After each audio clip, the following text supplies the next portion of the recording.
Daffodils by William Wordsworth.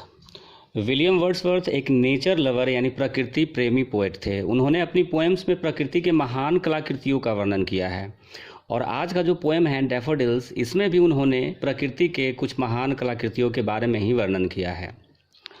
लेकिन आप लोग यहाँ एक बात समझ लीजिए कि ज़्यादातर पोएम्स में पोएट्स की इमेजिनेशन होती है। इस पोएम में भी इमेजिनेशन है, लेकिन इसमें विलियम वर्ड्सवर्थ की रियल और आंखों देखी इमेजिनेशन है, यानी इसमें वास्तविक दृश्यों का पता चलता है। एक्चुअली यह पोएम उनके भाई जॉन की मृत्यु के बाद कवि के अकेलेपन की भावनाओं की सूचना देता है। तो आइए अब शुरू करते हैं इस पोएम को और समझते हैं। शुरू करने से पहले यदि आपने मेरे चैनल को सब्सक्राइब नहीं किया है तो कर लीजिए ताकि आपको न्यू अपडेट्स मिलता रहे। Then let's start stanza number 1। I wandered lonely as a cloud that floats on high over vales and hills। कवि कहते हैं कि मैं अकेले बादल की तरह भटक रहा था जो ऊंची घाटियों एवं पहाड़ियों के ऊपर तैर रहा था।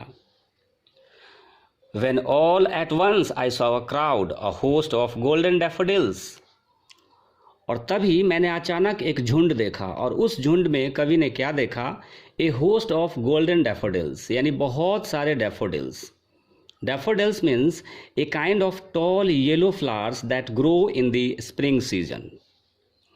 Beside the lake, beneath the trees, fluttering and dancing in the breeze।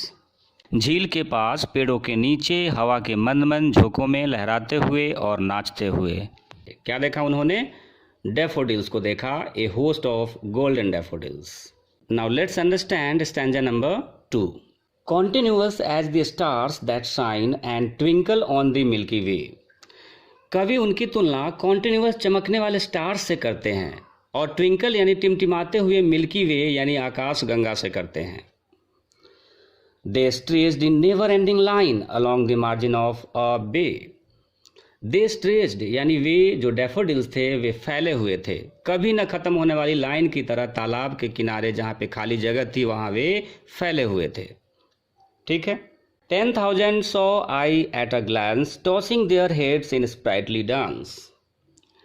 At a glance यानी एक ही नज़र में कवि वहाँ लगभग 10,000 डैफोडिल्स देखते हैं। टॉसिंग यानी ऊपर उठाए हुए, वे अपने हेड्स को ऊपर उठाए हुए थे। ठीक है। स्प्राइटली यानी with full of life and energy. ठीक है। और वे डांस कर रहे थे। Now let's understand stanza number 3। The waves beside them danced, but they outdid the sparkling waves in glee। उनके बगल में जो लहरें थी beside them, वो हैप्पीली डांस कर रही थी, लेकिन उन लहरों को मात दे रही थी ये daffodils. A poet could not but be gay in such a jocund company। जोकंड means होता है हैप्पीली, और इस तरह पोएट इस चेयरफुल कंपनी को देखकर खुश हो जाता है और वो अपनी सारी सैडनेस को भूल जाता है। I gazed and gazed but little thought what wealth the show to me had brought. कवि कहते हैं कि I gazed and gazed means वे टकटकी लगाकर घूरते हैं, निहारते हैं उन डैफोडिल्स को, और तभी उनके मन में एक छोटा सा ख्याल आता है कि धन दौलत तो उनके लिए सिर्फ दिखावा करने वाली खुशी लाता है, लेकिन रियल हैप्पीनेस तो प्रकृति की इन सुंदर दृश्यों से मिलती है जो कि उनके अकेलापन एवं सैडनेस को दूर कर रही थी उस समय। ठीक है। Now let's understand the last stanza, stanza number 4। For oft when on my couch I lie in vacant or in pensive mood।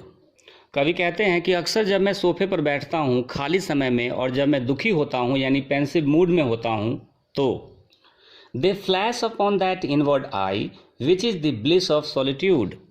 They flash, यहाँ कवि उन डैफोडिल्स के बारे में कहते हैं कि वे मेरे आंखों के सामने फ्लैश करने लगते हैं जब वो इनवर्ड आई यानी अपने दिल की गहराई से अपनी आंखों को बंद करके उन डैफोडिल्स के बीते हुए मेमोरीज को याद करते हैं तो।